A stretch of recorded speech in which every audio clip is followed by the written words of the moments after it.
Hello friends, नमस्कार and welcome to समाधान। साथियों, आप सभी के लिए फाइनली गुड न्यूज़ आ चुकी है। जो लोग भी वन विभाग भर्ती का इंतज़ार कर रहे थे, जिसमें 2 पोस्ट, एक तो आपका वन दरोगा जिसको बोलते हैं वनपाल, लेवल 5 का ये जॉब होता है और ख़ास बात है कि 12th पास अगर आप हैं, तो इस पोस्ट के लिए एलिजिबल हैं।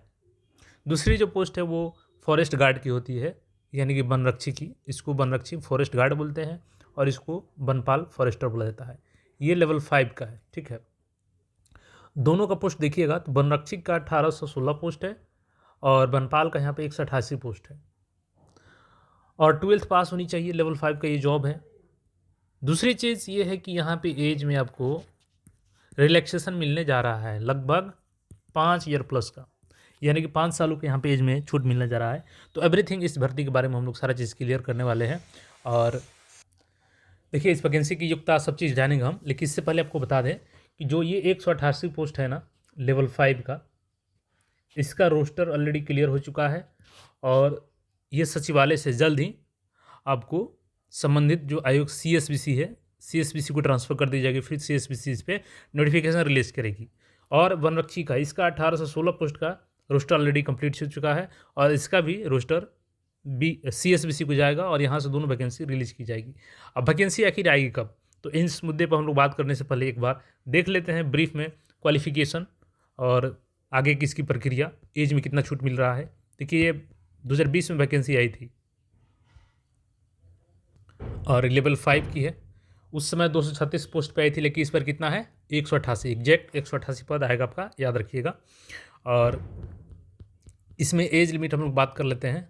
तो देखिए यहाँ पे एज लिमिट, देखिए सबसे पहले जो दरोगा है वनपाल, इसके लिए आपका जो 12th है यहाँ पे देखिएगा, न्यूनतम शैक्षणिक योग्यता विश्वविद्यालय या मान्यता प्राप्त बोर्ड, यानी 12th आपका काउंसिल से इंटर विज्ञान अथवा समकक्ष उत्तीर्ण होनी चाहिए, यानी बी आईएससी होनी चाहिए आपकी, ठीक है। आईएससी 12th आपका साइंस होनी चाहिए या उसके समकक्ष है, तो आप इस पोस्ट के लिए एलिजिबल हैं। मिनिमम एज 18 साल इसमें होनी चाहिए और मैक्सिमम एज आपका 25 साल होनी चाहिए। ये सामान्य अनारक्षित वर्ग के लिए देखिएगा यहाँ पे दिया गया है, पुरुष और महिला दोनों के लिए। लेकिन यहाँ पे एज में अभी छूट मिलेगी, मैं बता रहा हूँ।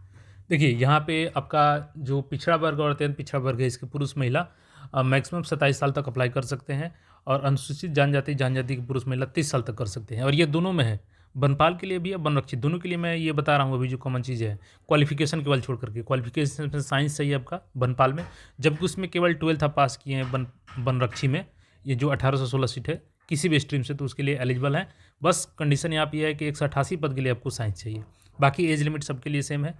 दूसरी चीज़ यहाँ पे देखिएगा, एज लिमिट जो काउंट की गई थी ना, तो ये एज लिमिट आपकी काउंट की गई थी, मैं बताता हूँ। देखिए यहाँ पे 01/01/2020 से एज लिमिट काउंट किया गया था।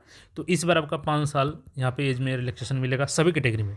तो आपका एज लिमिट जो अपर एज होगा, अपर एज आपका 5 साल यहाँ पे काउंट कर लीजिएगा, यानी कि मैक्सिमम पॉसिबिलिटी है कि 01/8/2020 से मिलेगा या 01/01/2021 से आपका, सॉरी 21 बोल रहे हैं, हाँ 21 से यहाँ पे आपका मैक्सिमम एज काउंट किया जाएगा।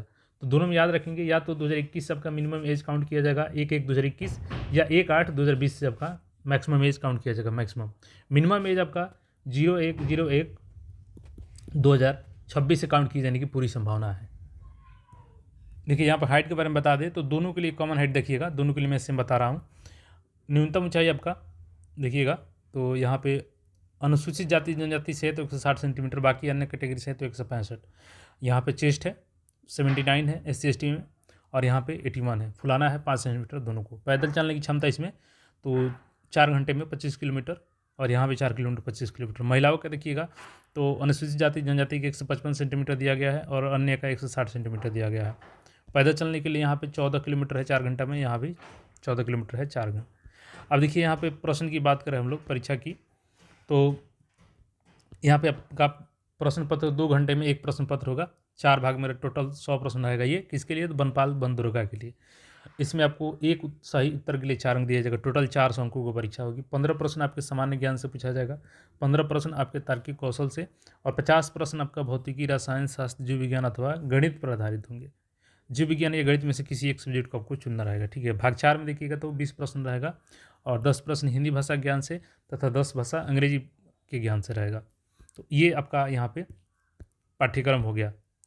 और यहाँ पे देखिएगा तो ऋणात्मक अंक का, तो उम्मीदवारों द्वारा सभी गलत उत्तरों के लिए निम्न प्रकार के ऋणात्मक अंक दिए जाएंगे। प्रत्येक प्रश्न के उत्तर के लिए 4 विकल्प हैं और प्रश्न के लिए यहाँ पे देखिएगा 1/3 अंक काटा जाएगा।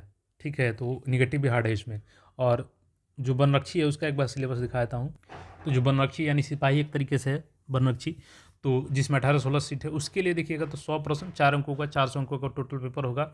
इसमें 30 प्रश्न आपके राष्ट्रीय और अंतर्राष्ट्रीय महत्व की समसामयिक यानी current affairs, history, geography, polity इससे पूछे जाएंगे। 25 प्रश्न आपके देखिएगा तो बेसिकली अर्थमेटिक्स से पूछे जाएंगे। 25 प्रश्न आपके सामान्य विज्ञान, पर्यावरण, परिस्थितिकी, जैव विविधता और जलवायु परिवर्तन से।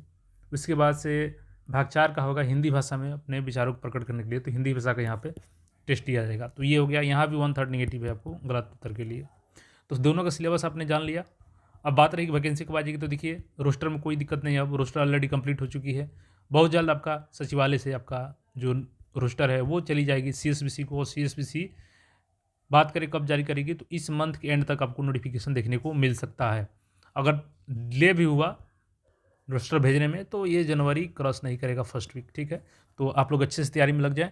और एक बार यहाँ पे देख लीजिए, वनपाल 188 दरोगा के लिए 12th किससे होनी चाहिए, तो साइंस से या इक्विवेलेंट। 1816 पोस्ट केवल 12th होनी चाहिए, ये लेवल 5 का है। ठीक है, तो तैयारी अच्छे से करें।